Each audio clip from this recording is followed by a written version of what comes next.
for showing up and bringing your energy to this afternoon of the last conference day panel. We are going to do our best to deliver entertainment and education for you, just like everybody here does every day, right? So no introductions are allowed by the conference people because all the introductions are online. But I'm Anya. I'm a journalist for NPR, and I'm joined by Pete and Karin and Kevin. And they all work for amazing, trusted media brands that they'll tell you about. Just a second of scene setting before we get to the conversation. So overuse of technology is the #1 fear of American parents, according to the American Family Survey, Brigham Young University, Desert News survey of 2018.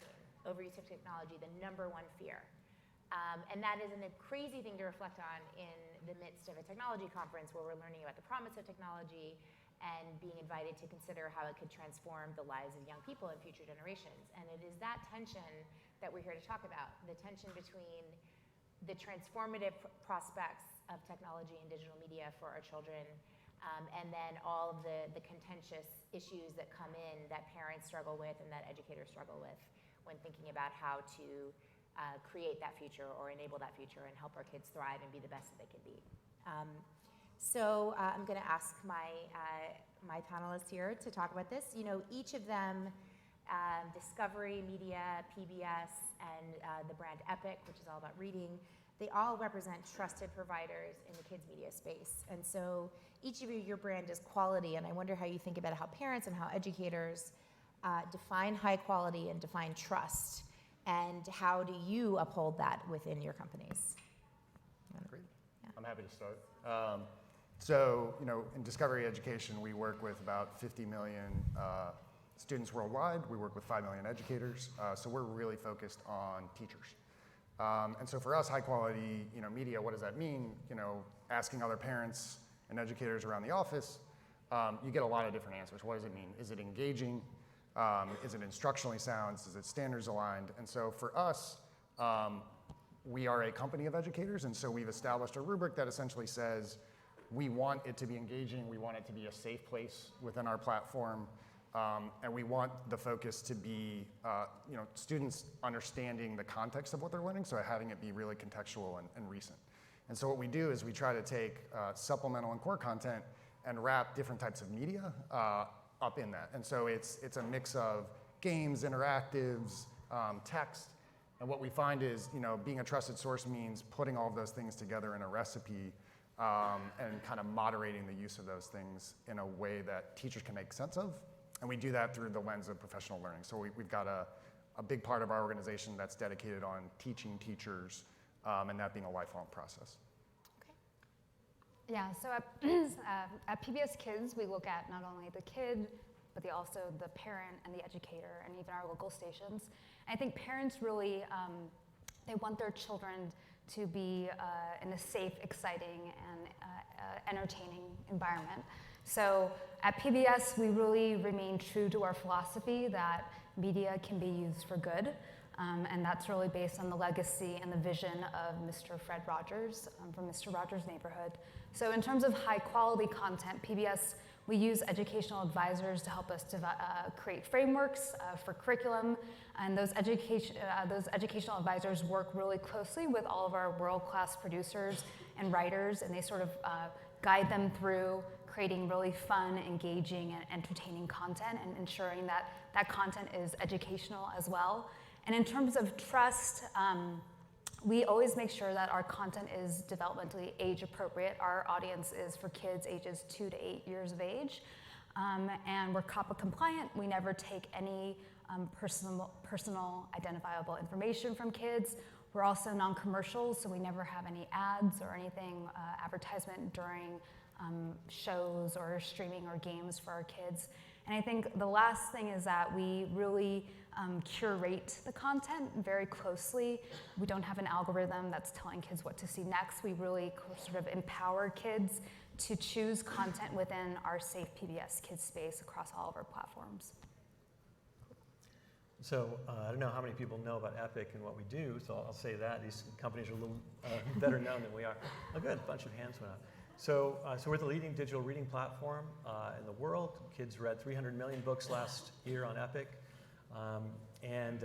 We have an interesting business model. We provide Epic entirely free to schools around the world, and we're 90% of the US elementary schools being used for free in the classroom. We charge consumers, parents in the home, a subscription fee to use Epic. And it is a curated library of around 35,000 books from major publishers and independent publishers. So speaking to the question that Anya had, first and foremost, we started the company, my co-founder and I. We launched it about 5 years ago because of the fact that both of us are parents, and we both encountered a situation with our own kids where when they went on the internet, we weren't entirely comfortable with what they might encounter. And we didn't find that there was a great place for reading and learning that was safe for them. So we started there. So the culture in the company and everything that we do is based on that premise, that we needed to, as the most basic level at the table stakes of what we're doing, create a safe and secure environment for children. I think that's what parents want. And in terms of quality, all of the content that we add to the platform is high quality. We have everything from Sesame Street to National Geographic, and we're even doing our own original content now, working with best-selling children's authors. And so I think it's important to parents and to kids that the quality and the premium content is there. But first and foremost, it has to be safe and secure. And the thing I also like to say is that we like to say the internet wasn't built for kids. We looked at the internet and said, why was the internet created? It was created by adults for adults. So we feel like we're in a new age now where people are starting to pay attention to that. And we're just at the beginning of this movement, I think, where people will, companies will, and startups will take a kids-first approach to the creation of services for kids. So you guys each represent different business models, but all of them are outside a little bit of the sort of traditional business models that we see across the internet, right? Ad-supported, ad-driven, and then individual purchase models or in-app purchase or freemium. So I wonder if you feel like being a responsible media provider for young kids requires a different business model, or that you approach your business differently. Not asking you to throw shade on those other companies, but Should we start with this? Yeah, you want to start? Okay. Yeah. So we are a subscription service, as I mentioned. We did that intentionally because we felt it was the best way to ensure that any of the content that a child encounters on our platform was controlled by us and was within a walled garden. So I'd say there may be other workable models, but for us, that was the best approach. And I'd say any model of media distribution for children on the internet if they aren't able to control the content entirely that children encounter, then there's a flaw with that model, because otherwise you're going to run into the unknown, and the unknown can lead to all kinds of harmful content for children. I mean, so the PBS model is really unique. We're not a subscription service. We're a public media company, so we're supported by viewers like you and the public, and I always like to say that. Pledge drive kits will be just remember that, and various philanthropic grants as well. I think what's great about that model is that we really get to focus on our audience. Our return on investment isn't about how much money or revenue we made at the end of the year. It's really about how much we engage and impacted kids' learning. So a lot of our grants allow us to focus on specific audiences like the kids, the parents, the educators, and the stations. And so that's kind of a different model. And I'm very biased. I don't think that there should be any advertisement at all for any kids subscription, any service involving kids viewing and playing games. But I know that's.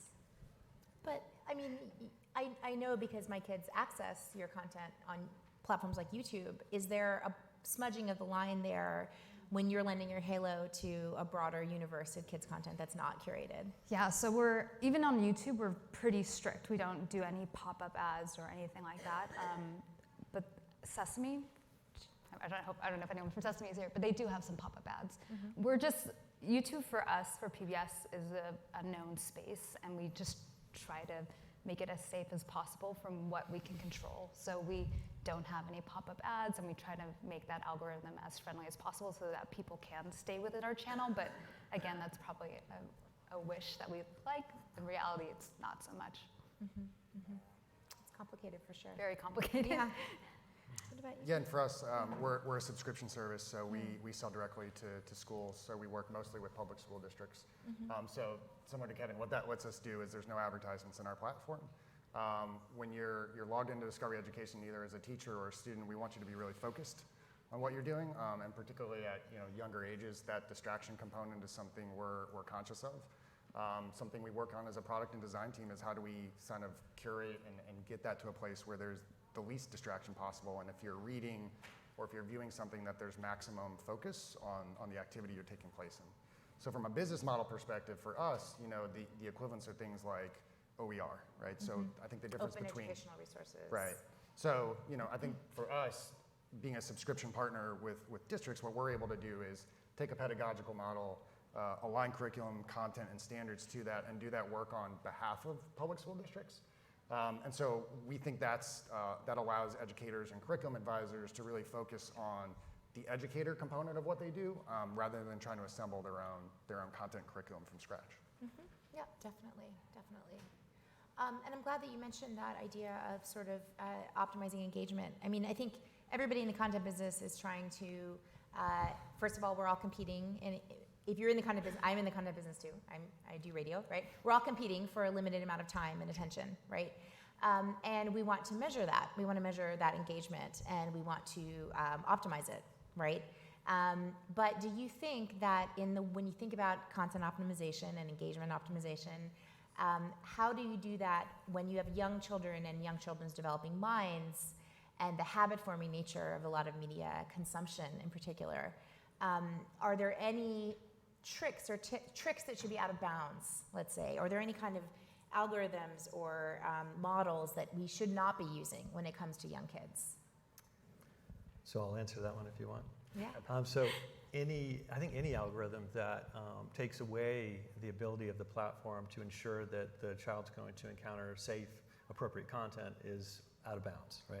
Safe or appropriate. So in other words, leading you away 3 hops from Elsa doing nice things to Elsa doing not very nice things. Yeah, and I think a lot about the fact that when I talk about the internet not being built for kids, I think a lot about the hyper-growth models of social media and how that requires open networks, user-generated content, and link sharing across the networks. Sure. And that is a complete random unknown experience, which is not acceptable for children. So when you talk about out-of-bounds algorithms, anything that supports that would be out of bounds from my perspective. And what we do for engagement is we have, from the ground up, my co-founder and I said we want to put kids in the driver's seat because we didn't think that existed on the internet in a place to read. So, when we looked at the offerings, we looked at digital reading offerings like, go to Amazon and buy an ebook, go to, Barnes & Noble or iBooks. There wasn't something that was just for kids, where it would look like a kid's environment, be delightful, and have just kids' content only, and it would be safe. So when kids are in control, they end up choosing content they're really interested in, and they end up reading books a lot more than they would finishing them, and a lot of the studies have shown that. So that's what's so exciting about the fact that by doing this, we get more engagement. It's really the kids driving their own engagement based on their interests, so that's our approach. I think what's also interesting about the algorithm is on YouTube specifically, like a majority of our kids' audience actually watches on YouTube and not YouTube Kids. And YouTube Kids is where all the parental controls are. But we're like, why can't you put those controls on YouTube as well? Yeah. I just know that they're separate groups. But I think that's always been a concern of ours because we see just a majority of our audience, even though it's a platform for 13 and over, that's not really the case of what's happening in reality. But in terms of how we've been sort of defining engagement, I think engagement is a term that's sort of thrown around in the media sphere a lot, and people are like, what exactly is it? And I think the definition that most people accept is like it's the time spent on that specific platform.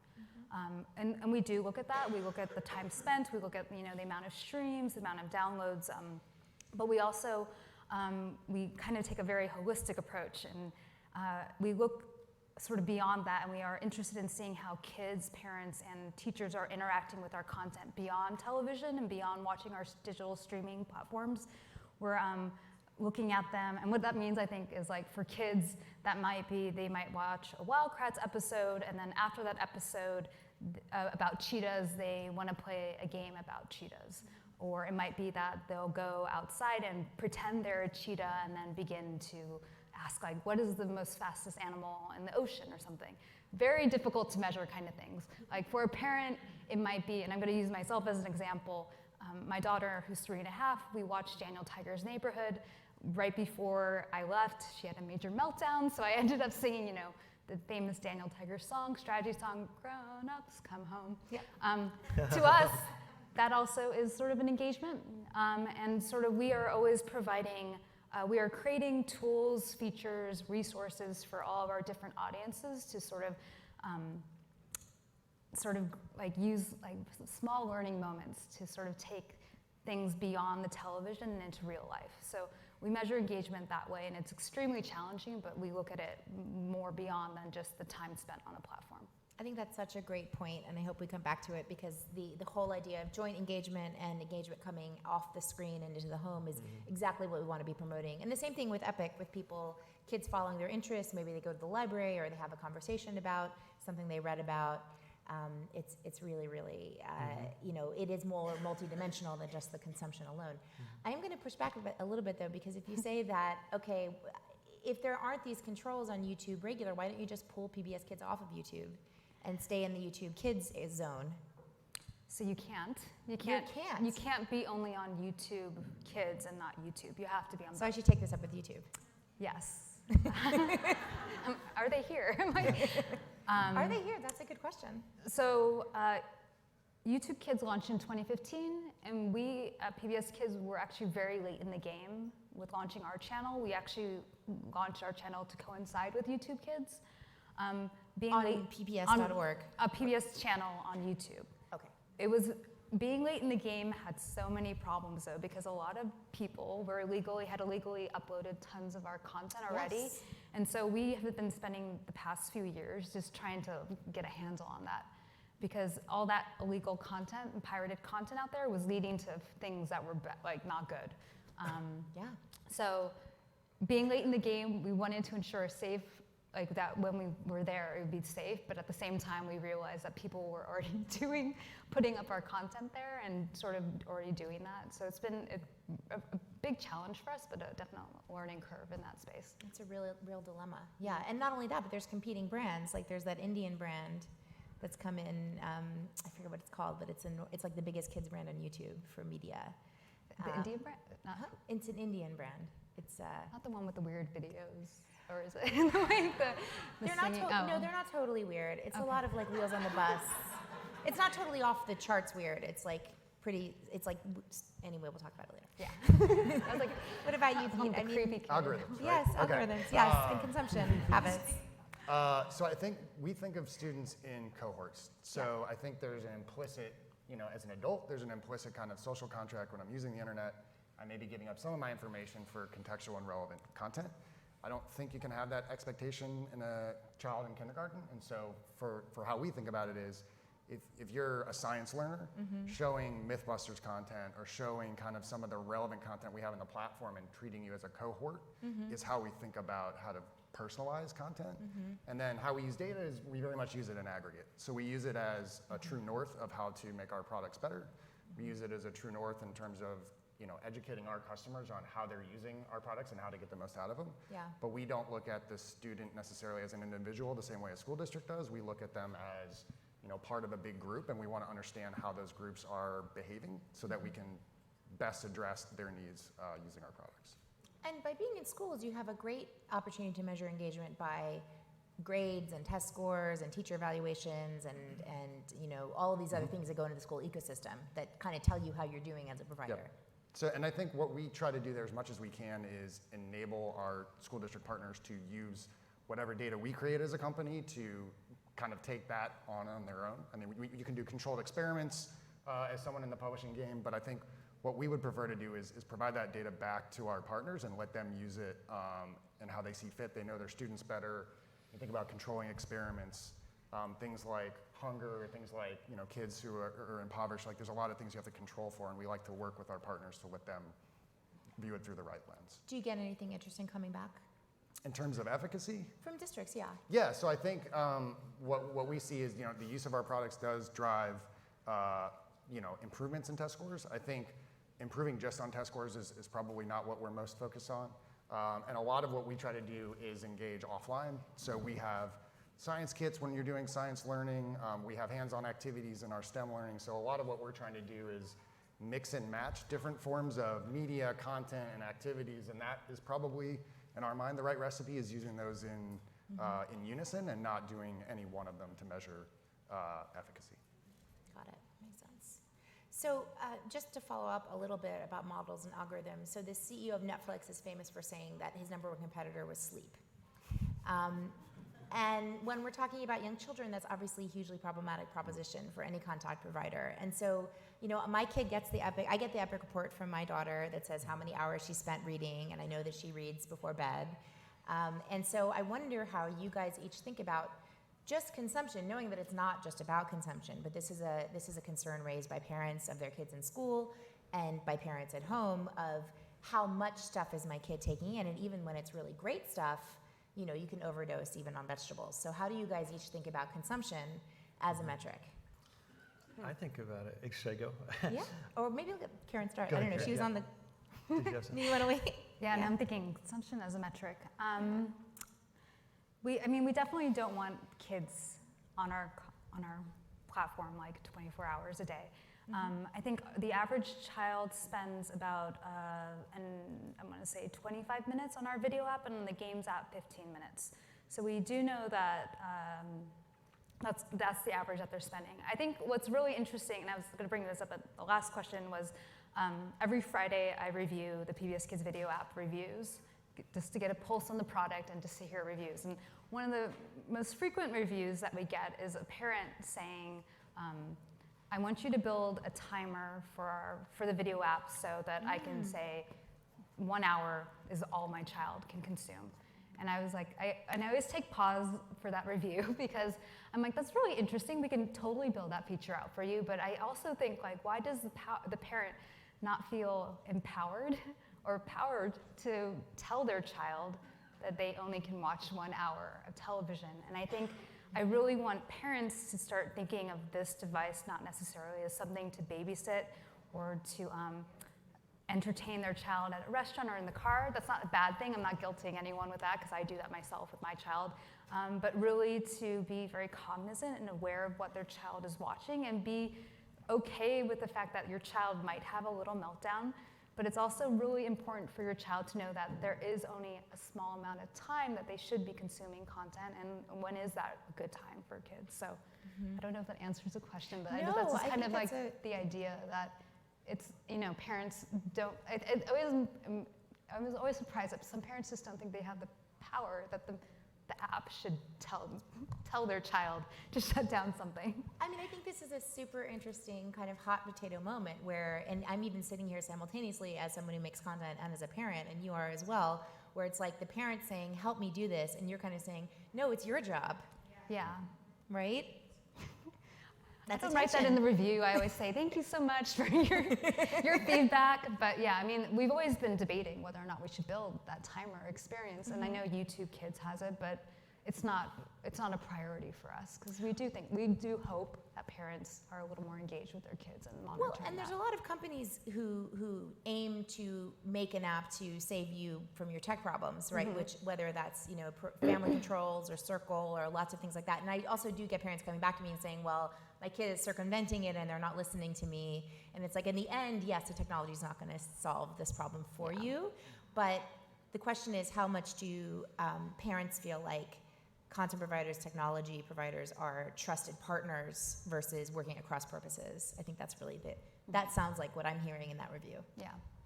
What do you think about this, Kevin? So it hasn't been a major area of conflict for us because of the fact that most of the parents that subscribe to Epic want their kids to read more and to fall in love with reading. And we really believe that most of them see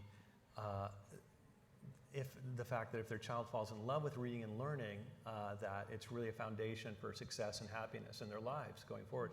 So we really think that because we've designed and curated a platform that not too many parties would say is in any way something that they don't want their kid to spend time on. We think that a lot of it is good if they want to do that. But on the other hand, I think any parent has a decision to make for themselves about there's always too much of a good thing, right? So whatever that is. And I think screen time, in our lives, in all of our lives now, is becoming too much of a good thing. So one of the things you talked about earlier was the fact that, and Karin did too, the fact that some of the content that we have or that you guys have can inspire kids to do things offline as well, right? Yeah. So getting away from that and doing other things that are creative. We have a lot of DIY content, and because we have a ton of nonfiction and kids can pursue their interests, kids often go and they do things related to those interests, whether it's, we have things where you can learn how to kick a soccer ball or do a magic trick or, whatever it is, train a puppy. So a lot of what we're inspiring kids to do is not to stay on the platform and just engage with nothing but the platform. Totally. So you guys, uniquely in the school setting, I mean, I hear a lot from parents about their misgivings or their misunderstanding of what is happening with kids and screens at school. So are you have any window into those conversations or those tensions? We do. I mean, I think through the lens of professional development, I think a teacher can model the right behavior for students, and I think it's as much about what the kids are doing on the screen as about what the content is itself. And so I think if you watch a video and that's kind of babysitting the classroom, that's probably not what we're looking for. If you show a shorter clip and there's a writing prompt at the end where you're asking for reflection with students, I think that is something you can model in a classroom that a child can take home. And how I deal with my son is like I ask him about things after we've watched something. He's a big Daniel Tiger fan. We're singing the Patience song though because we're in a different place. But I think for us it's reflection, it's engagement. It's if you use that usage as kind of your true north of like I want to drive that metric as high as possible, we definitely think that's the wrong way to look at it. You can't engage a physical textbook, right? So you have no idea how a child in the past was using that. So I think we can say that someone is engaged in using a product, driving that metric to its maximum, I think is not something we advise our teachers and educators to work on. I think what we view is like, what are different ways you can use a screen and digital content as a tool in the classroom, and it should definitely not be the only tool you use. But the difference is so interesting, right? Because when you talk about reading has this halo around it, and it's like and so if it were textbooks, we wouldn't be asking this question. Oh, is the kid spending too much time with a textbook? Are you serious? Right? But actually, that might not be the most engaging way of teaching, as you're mentioning. So this more nuanced approach to how we fit media into our lives is something that I think, honestly, adults can learn from children. Definitely. And the conversation that we're having about it. I do want us to be able to get to questions, but I do want to focus on this a little bit more, because each of you do deal with the education space a little bit in different ways. I know you're a little bit more straight to families, but PBS definitely has a history of being involved in schools. And so I see this incredibly siloed conversations going on between the scaredness of parents about screens at home versus still a lot of the promise, and this whole conference is about the promise of screens at school. And so can you guys comment on that dichotomy and where you kind of shake out in between the two? Should I go first? Okay. I wasn't sure if you're looking at Karin. So I couldn't have avoided eye contact. Sorry. So, so I think teachers are just so under-resourced, right? Yeah. And they are like saints, and they care about children, and they want to improve the lives of children, and they don't have all the tools they need in the classroom. And we're seeing this very interesting movement now where platforms are being pushed into the classroom, whether it's Chromebooks or iPad and broadband internet becoming more pervasive. So what do they use that with? And so I think that we provide this library at your fingertips and tools and resources to teach a wide variety of topics. They can teach anything with all the nonfiction we have, really. And they do. And they've created over 2 million collections. I think I mentioned to you before, Anya, about that. That's collections of the books that they use to teach specific lessons. So we're really thrilled to feel like we're empowering them with tools they can use to make their job a little easier and to help children. Now, they also, though, need to know that what the platform they're dealing with is safe and secure and reliable. And so, we've always said from the very beginning, we will fail unless we first do that. So I keep coming back to that because that's what the basis of the brand is that, and beyond that is to nurture a love of reading in children, of reading and learning in children globally. So anyway, parents are similar in that. They need the basic premise to be that it's going to be safe, but they also, as you say, have slightly other concerns. They They are a little more focused than the teachers on the fact that it has to be super fun because the kids are outside of school, right? So Epic has the benefit of, in school, we really stand up against a lot of other things because we're one of the most fun things kids can use and they get excited, and teachers love to be able to recommend that. But at home, kids can be doing Minecraft, they could be doing YouTube, they could be doing anything else. So we have to be fun. So it has to be safe, and it has to be fun, and then getting to the content itself, it has to be premium and high quality, especially if they're paying for it. And so for us, that means, the top publishers and the curation process that we use and everything like that. Thanks for reminding me of that point, because I'm asking about what parents want and what teachers want, but we can't forget what kids want. Right? Yeah. Yep. No, we like to say kid first and then fun first too. So Yeah. kids will only use it, they'll only engage with it if they think it's fun. Yeah. Do you want to comment on the school media versus home media? Yeah, I think certainly part of what we're trying to do is bring some of what you may have available at home, some of the programming from Discovery and some of our other premium content providers, is bring that into the school. So we work with partners like the Shoah Foundation, who uses testimony as a way to teach kids about really difficult subjects. We work with the National Basketball Association to teach math through the lens of basketball. So I think that engagement aspect is like, how do you make it fun and contextual? And I know that was something as a student I struggle with, is like, am I learning math for math's sake, or is there some sort of application that makes this fun? And so I think we've also found that there's others with that same mission of, certainly we want to engage students and provide, for us too, it's like, what are the possibilities of your life and career? I know early childhood is maybe a little early, but like planting that seed very early in a child's mind, that there's limitless possibilities, and that if they like baseball, they can be a head groundskeeper. They don't necessarily have to be an outfielder. And so we try to really mix and match that. And I think the safety aspect is part of why we're a subscription service, is we can control content and curate it in a way to its maximum effectiveness. And we can also say when a child is in there, and we look at grade level and age appropriateness, that they are getting the content that is most appropriate for who they are. Rosemary Trulio from the Sesame Workshop, when we talked to her for our podcast, she said, if you can see it, you can play it, and then you can be it. Yeah, I think that's well said. Yeah. So do you guys have questions for this group? You can go up to the microphone, or you can just shout them out, I guess. Yes. Can you tell us a little bit about the demographics of your users? What types of families do you see on your platform? That's a great question. So Epic is available across the country, and we've looked at kind of a heat map of the schools that are using it, and that gives us an indication of kind of where we are in the country. So we're all across the United States. We're global as well. Parents who have kids 12 and under, that's who we're serving. We don't know a lot beyond that about the parents, but it's a pretty broad array of people who, I think really anyone in the world who cares about their kids loving reading and learning is a potential user of our platform. And right now it's in English, and we have some Spanish and some Mandarin Chinese, but we will probably roll out entire localized versions of what we're doing. On the PBS end, on the digital side, we don't really know exactly because we can't gather that information. On the broadcast side, we do know who our audience is. I think what's been really interesting is that we launched a 24/7 channel.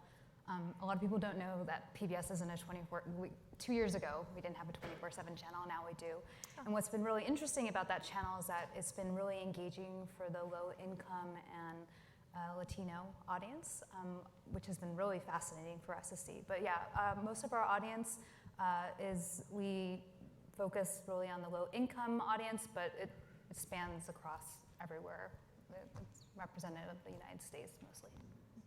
And for us, we're K-12, so we're in about 45% of public school districts here in the US. And beyond that, we know data at a district level. We don't kind of know child demographics. Would you say that those 45% are representative school districts, or do they skew toward more resourced or less No, resourced? I think it's representative. Large urban public school districts are a lot of kind of our bigger customers, but it really does run the gamut. Interesting. Hi, I'm Baldwin from Microsoft. I'm also a parent with a 7-year-old. So this question for both professionally and also personally.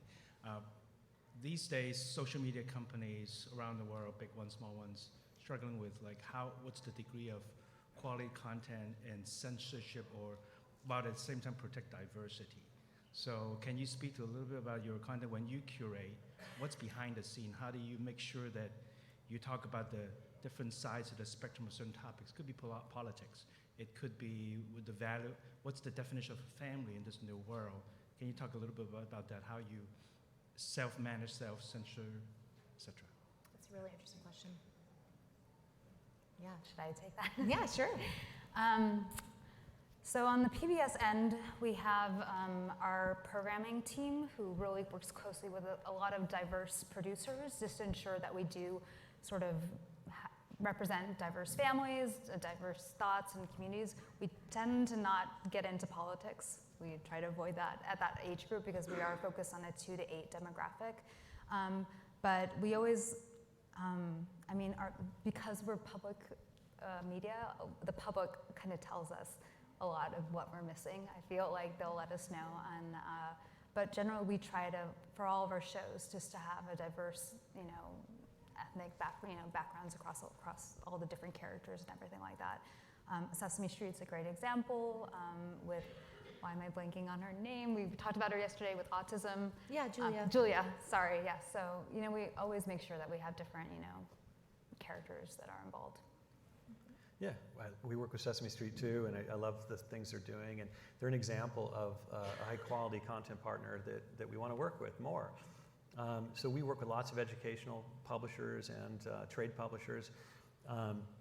Any reputable, high-quality publisher of content, pretty much that you can think of in the United States, we're pretty much working with now. And so the range of content and the subject matter and the themes are pretty diverse. So I think you'll find a broad range of diversity across the platform. Do you have YA novels? Do we have what? YA? YA novels. No, that's beyond it. We're 12 and under, so we don't go into that age group because the themes are not necessarily appropriate for the younger children, and it's too hard to intermingle those kind of books with books that will be seen by younger children. Interesting. Yeah. Okay. Yeah, and for us, we have a team of educators that looks at that from kind of every angle, and I think the balance is when you have a large volume of content, I do think you have to be intentional to say, like, how are you representing different populations? How are you, especially when things like social studies, how are you representing a balanced The point of view? Holocaust, climate change. Yep, and so evolution. I mentioned show Gay before, rights. but I think that's a great one because it's testimonial based. So you're hearing from someone and you're getting different point of views, and you're allowing for classroom discussion, and you're allowing for people to make up their own minds about things. And I think for us, that's kind of where we like to stay in a balance. Is like you give very different points of view on historical events.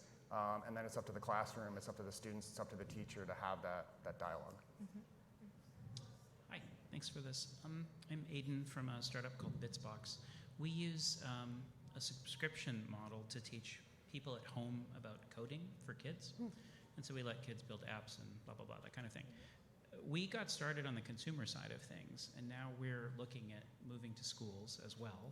And we're sort of struggling with the ethics of using schools as a marketing place to find consumers. So what we would love to be able to do is give it away to schools for free and then have parents pay for it, much like you're doing.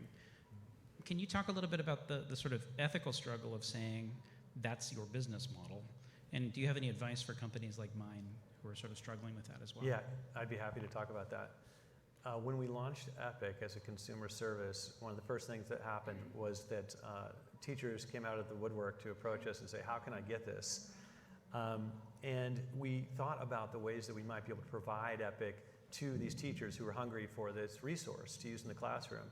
And we thought about our mission of trying to really nurture a love of reading in kids everywhere. And we thought this is a perfect opportunity to expand the mission through schools. So it fit into really what we wanted to do. It wasn't something inorganic to what we wanted to do with our mission. So we decided, should we start charging them or should we give it to them for free? And we decided that we need to stay focused on what we know, which is consumer. And as a startup, you have limited resources. So you can only really focus on one thing at a time. So it would have felt like bifurcating the business strategy to try and sell things to schools at the same time trying to sell things to consumers. And I think it would have sent a mixed message.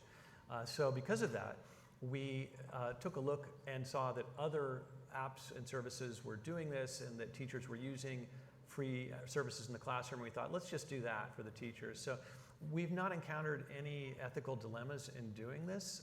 As a matter of fact, it has only generated greater credibility of our brand and our mission. Interesting. Hi, I'm Delon with Stay Kid. We make a screenless learning platform. The question I have for you all is, do you separate engagement versus stimulation? And if so, how do you sort of measure that or balance, the fine line there? How are you defining stimulation? That's why I'm asking you. I mean, well, I can see it. When I look at my, if my kids are in front of a movie and I'm in front of them, it's like I'm not there. Yeah. So that's part of why we wanted this, because when kids have to pay attention for it to work, they're engaged. So I don't have to worry about them being stimulated. And that's why with streaming, I think it's really easy to stimulate, overstimulate sometimes. And so I think all of you do great work. And so I'm wondering if you struggle with that or have thought about that like we do. I think for us, we use our teacher community, so we have a really large teacher community, as a feedback mechanism. So part of what we rely on are, what are they asking for that we don't have? So some things we've gotten in the past is literally like, I want to show a piece of content and I want to be able to write my own writing prompt. And I want to be able to have the students have viewed that content and engage immediately afterward with reflection. I talked about that before, and I think we have to be active listeners. As a product person, like, my job is never done. The product will never be where I ultimately wanted it to be. And so from a stimulation perspective, I think we get a tremendous volume of feedback. And sometimes it's taking out content, sometimes it's adding more content. Like, they are the ones actively looking at students in the classroom. We've gotten a lot of requests for more hands-on activities sometimes, right? So like, I like your activities, but I don't have enough of them. And so for us, we're relying on that teacher who's in the classroom every day to tell us what stimulates a child and what's kind of passive. And it's a constant kind of evolution for us to get that right. Thanks, guys, so much. Let's thank our wonderful panel, and we'll have the conversation on stage.